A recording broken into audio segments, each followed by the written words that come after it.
était élève, on rentrait sur un concours, par concours. Donc il y avait, je sais plus, je me rappelle plus exactement, mais il y avait la menuiserie, la chaudronnerie, l'ajustage, le tournage, les métiers de l'époque. Je ne crois pas qu'il y avait l'automobile, enfin je ne me rappelle plus. Et on passait un concours d'entrée à l'époque. Donc on n'entrait pas. C'est une volonté de passer le concours pour pouvoir être pris à l'émulation de dire. Donc 14-15 ans, quoi. Je voulais faire de la mécanique auto. Donc je suis rentré comme élève au lycée émulation diepoise. Et à l'époque, on faisait ce qu'on appelait des mini-stages. C'est-à-dire qu'on tournait 15 jours dans une section, 15 jours dans une autre, 15 jours dans une autre. À l'école, bon, ben, le premier jour, les souvenirs sont assez loin. On nous fait déjà, comme nous sommes en première année, à cette époque-là, on nous faisait patienter. On était appelé par le directeur. Et le directeur nous faisait savoir à cette époque-là le choix qui était fait pour pouvoir aller dans les différentes sections qui avaient été instituées. C'est-à-dire que j'ai commencé par la section menuiserie, ensuite la chaudronnerie et après l'ajustage. Lui qui fait la démarche, il vient à l'émulation, il m'inscrit, moi et mon frère, et il décide de ce que je vais faire, mon père. Il dit, toi, alors il revient, il me dit, bon, ben, j'ai été à l'émulation, maintenant, tu vas rentrer, toi, tu seras ajusteur, et puis ton frère, il sera menuisier, point à la ligne. Je suis arrivé au lycée à l'émulation pour éventuellement faire ce qu'on appelait la mécanique générale, la chaudronnerie, et oui, voilà. Et donc, pendant un trimestre, on faisait un essai sur chaque discipline. Et puis à l'issue de ce trimestre-là, on faisait un choix. Et moi, ce qui me plaisait, c'était la mécanique. Et quand ils ont voulu me mettre en menuiserie, j'ai dit à ma mère, bah, écoute, je ne vais pas rester à l'émule, je mourrai. Donc elle est revenue voir le directeur, et puis quelques professeurs qui étaient là. Ils ont débattu sur le dossier qui était le mien. Et puis ils m'ont donné ma chance pour aller en mécanique. Parce qu'en enseignement général, j'étais pas très très fort. Et justement, d'ailleurs, quand on est arrivé, bon, on était la première promotion des sénateurs sur l'émulation, et les profs n'étaient pas habitués à savoir un peu l'enseignement qu'ils devaient apporter dans cette matière-là, dans cette discipline-là. Et on a commencé, comme ils faisaient habituellement, à nous mettre sur un étau, une pièce métallique, puis vous limez, et puis vous la mettez à la côte. Donc là, on a commencé à râler en disant, attendez, nous, c'est pas ça, on n'est pas là pour ça. Et après, effectivement, ils ont évolué un petit peu. Après, le troisième, il faut choisir quelque chose à faire, donc c'est pas toujours évident. Donc j'étais pas forcément un bon élève au collège. Ouais. Donc je faisais pas grand-chose même. Ouais. Donc après, il fallait que je trouve plutôt quelque chose pour faire un métier. Donc j'ai regardé un peu ce qu'il existait comme métier. Je savais pas trop si je voulais faire électrotech ou usinage. Donc j'ai hésité entre les deux, puis j'ai pris usinage. Donc je me suis retrouvé en BEP usinage. Plus de détails. Alors nous, c'était l'ancienne émule, hein, on est bien d'accord, à côté de l'hôpital. Bon, la cour, elle était énorme, c'était énorme, c'était rempli d'élèves. Et tu avais le proviseur qui montait, tu avais un petit escalier comme ça qui donnait à la cantine. Le proviseur annonçait les classes et annonçait les élèves très très fort, parce qu'on était, je sais pas combien on était, c'était énorme. Mais bon, c'était toujours bon enfant, il y avait bonne ambiance. Oui, bon, pareil, là, j'en menais pas large non plus, parce que j'arrivais de la campagne, j'avais 13 ans, c'était pas forcément facile. Hein. Mécanique, fraisage, tournage avec M. Desanglois, ouais. Bon, on a eu aussi un prof qui était très bien. Brogier, le prof était bon. On avait un prof de dessin industriel, Titi, et puis Banane, M. Benoît, mais on l'appelait Banane. Mais on avait Titi qui était le prof de dessin et qui nous faisait des définitions assez romanesque, hein. Qu'est-ce qu'une parabole? Vous pissez en l'air puis vous voyez bien, quoi. Donc on avait d'autres à l'atelier comme M. Desanglois ou Brugière, par exemple, qui nous avaient pu... La dernière année, c'est quand on allait partir, où il y avait le voyage scolaire de fin d'année, et où on a été, moi je me rappelle du prof, c'était du fils, Moïse, qui était prof de mécanique, et puis Nonom, on le surnommait Nonom, le prof de chaudronnerie. Et là, c'était formidable parce qu'on avait un comportement de copains au voyage de fin d'année avec les professeurs qu'on avait moins, mais bon, moi je me démarquais un peu, donc on avait quand même assez de camaraderie et de respect réciproque entre les professeurs, peut-être moins avec ceux de l'enseignement général. Mais tous les profs d'atelier, il y avait quand même un engouement à la camaraderie parce qu'ils savaient de quoi on était capable, pourquoi ils nous avaient enseigné leur métier. Et on avait aussi la possibilité de cette synthèse par le voyage de fin d'année. J'ai eu la chance de connaître Irénée Bourgois comme prof de maths, hein, au moment où il a été élection maire de Dieppe, ainsi de suite, enfin, qu'il a eu des responsabilités politiques. Après, j'ai eu en atelier, malheureusement, quelqu'un qui est décédé aujourd'hui, M. Desanglois, quelqu'un qui te faisait aimer le métier, quoi. Et à l'époque, il pouvait nous laisser bosser. Lui, il allait fumer sa pipe, voilà. Et on revenait, on n'avait pas bougé d'un centimètre et on avait travaillé. On avait un très bon contact avec les professeurs aussi à l'époque, qui étaient des gens qui étaient vraiment compétents dans leur métier et qui nous apportaient beaucoup de soutien.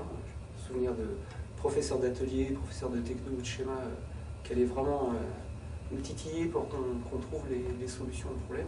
Ils ne nous les donnaient pas forcément, c'était à nous d'aller les chercher. Je me souviens en schéma, ils nous expliquaient le principe et après c'était à nous de nous débrouiller pour trouver les solutions. Vous craigniez les professeurs? Ouais. Ah ouais. Bien, très bien. Dans ma première année, j'avais un prof de dessin industriel, hein, ça s'appelait pas comme aujourd'hui, dessin industriel, tout ça, qui avait mis une appréciation, et mon père était venu, et derrière, en étant poli, je me suis fait engueuler, quoi. À la porte parce qu'il y avait quelqu'un dans la section qui avait fait une blague, mais sérieuse, hein, et on nous avait demandé de dénoncer. Personne n'a dénoncé, on était une section de 14, il y a eu un décès, donc on s'est retrouvé à 13. Eh bien, personne n'a voulu ce qu'on appelait débiner, ce qui était normal, hein. Il fallait que le gars qui avait fait la blague soit assez honnête pour dire c'est moi. Moi, si j'avais été moi, j'aurais été le premier à dire oui, c'est moi, j'aurais pas laissé payer les autres, donc on a tous payé. Et le fait de ça, on a été mis à la porte. Moi, j'ai dit, bon, moi, à la porte. Et puis la Vieux-Ville est venue me voir chez mes parents au Pollet. Donc, monsieur la Vieux-Ville, c'est professeur de sport. C'est ça? Comment? Oui, la Vieux-Ville, c'était le professeur de sport. C'est lui qui m'a découvert, c'est grâce à lui si je suis devenu ce que je suis par rapport de cette mise à la porte. La Vieux-Ville est venue voir mes parents parce qu'il y avait les championnats de France scolaires 15 jours après. Et moi, je lui ai dit non. Moi, ils m'ont mis à la porte, je ne reviens pas. Alors, il y a eu un compromis où il m'a dit, bon, j'en ai discuté avec le directeur, tu ne reviens pas à l'Émule tout de suite, mais il faut que, par rapport à la mise à la porte, qui après était un mois du CAP, ça ne me gênait pas, et donc il m'a dit, écoute, tu vas aller au cours du soir pendant 15 jours. C'était 1 heure tous les soirs. Donc ça se passait en association avec le maire de Dieppe, qui était Irénée Bourgois, mais qui était prof de mathématiques et d'algèbre à l'Émule. Je me souviens avoir donné ce qu'on ne fait plus aujourd'hui, ma dernière claque, hein, à un élève, à l'émulation d'ailleurs, pour une insolence caractérisée face à face au tableau, hein, sur l'estrade à l'époque. Un élève qui avait dû me répondre très impoliment, mais je ne me souviens plus de quoi, parce qu'heureusement j'ai la faculté d'oublier, mais il s'est pris une tarte, comme on dit. Bon, voilà. Je ne sais pas comment je me démerdais, parce que c'est vrai que il y avait quelque chose qui allait pas, c'est pas quelque chose qui allait pas chez moi, mais s'il y avait une connerie, j'étais dedans. Alors, hein, plein de conneries, je m'étais dit, des patates, j'en ai épluché. Hein. Parce qu'il y avait les cantines là-bas, tu sais. On épluchait les patates, enfin, on faisait tout un tas de... Puis je me rappelle plus ce qu'on faisait exactement. Tout ça. Enfin, l'école, je sais que l'école, j'en ai... On arrivait à une humeur parce qu'on était punis. Parce qu'on nous punissait à l'époque. Maintenant, on punit plus. On avait le droit de fixer, de toucher aux machines pour les positionner au sol. Et c'était un gros étoilimeur. On l'avait fixé pour faire court. Et puis, on nous a demandé de le mettre en route. Et nous, on a réglé le coulisseau au maximum. Ce qui fait que M. Duboc, c'était à l'époque chef de travaux, et qui avait une salle de métrologie, on a défoncé le mur avec le coulisseau. Donc c'était très intéressant et marrant. Et quelle a été sa réaction, monsieur? À monsieur Baugère, il n'a pas voulu reconnaître que c'était de sa faute, mais c'est lui qui avait marqué les croix au sol. Alors, quand on faisait un peu trop les imbéciles, on nous faisait copier des résumés de leçons, c'est-à-dire tout un cours Par exemple, si c'était de l'atelier, tout le cours de techno, 50 fois l'encre en rouge. On ne pouvait pas chourer ou la refouler, ça allait sous-traiter. Aux copines, aux copains. Sinon, ben, quand on faisait trop les imbéciles en sport, on faisait 3 tours de plage en courant. Et puis je dis pas le reste. Oh, je vais le dire quand même, c'est marrant. C'est 3 tours de plage ou un coup de poing dans le ventre. Ah. De toute façon, on recommençait pas 2 fois les mêmes bêtises. Il y en avait aussi, on n'y allait jamais. Les heures de cours, les heures de retenue, on se passait plutôt au baby-foot. Le niveau de l'émulation est assez bas. Est-ce qu'à l'époque c'était aussi une rumeur ou... Enfin, moi, c'est pas mon sentiment. Hein. Enfin, moi, je travaille au port de Dieppe, hein. Donc non, mais justement, donc je vais vous dire un peu. Moi, donc on a recruté une personne hein, qui vient de l'émulation, hein, qui est au bureau de dessin, et je n'ai pas le sentiment qu'il ait un mauvais niveau. Quoi. Ben, le prix d'excellence, c'est le premier prix, c'est-à-dire que voilà, on a une bonne moyenne à l'examen, et ben, voilà, on est récompensé par rapport à sa moyenne, toi.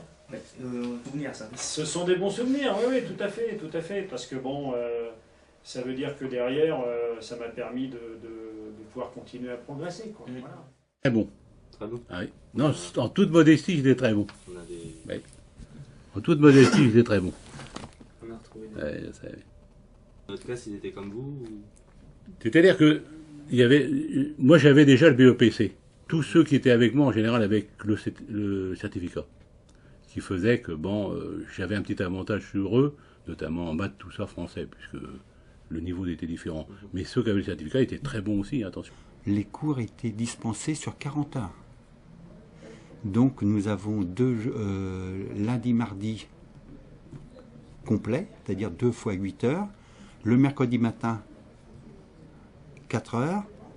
Le jeudi et vendredi, 8 heures, et le samedi matin, 4 heures. Alors, au lycée, à l'époque, on obtenait le CAP, en 3 ans évidemment. Hein. C'était la période où on faisait 3 années, et on avait, je me souviens, on avait en gros 24 heures d'atelier par semaine. Les cours d'atelier, c'était toujours en cycle de 4 heures. Cycle de 4 heures, c'était soit le matin 4 heures, tous les jours il y avait atelier. L'atelier, on réalisait des pièces qui étaient surtout manuelles, parce qu'à l'époque on n'avait pas beaucoup de machines, il n'y avait pas de commande numérique, hein. Ça c'est venu bien après. Donc il y avait encore la dextérité manuelle qui prépondérait il fallait quand même avoir un certain coup de main. En atelier, on avait beaucoup. On était à pratiquement pas loin de 20 heures. Ah, ouais. Et l'enseignement général? L'enseignement général, ouais, on avait en maths, français, anglais, histoire géo, puis c'est tout. On n'avait pas beaucoup.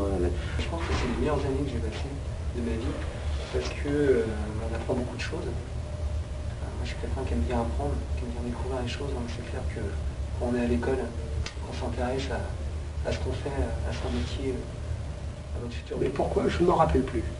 Mais c'est vrai qu'on m'a fait une fois je me rappelle comme ça parce qu'on a été sanctionné le lendemain.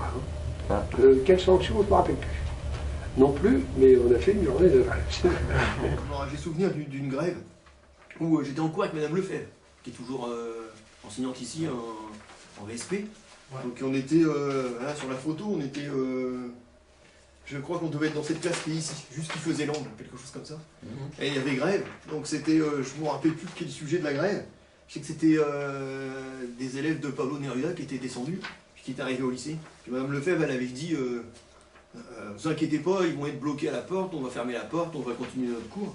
Puis ça faisait beaucoup de bruit, puis d'un seul coup, Madame Lefebvre, elle a ouvert la porte au 3e étage, et les élèves étaient derrière la porte, et ils sont rentrés dans la classe, puis on est parti.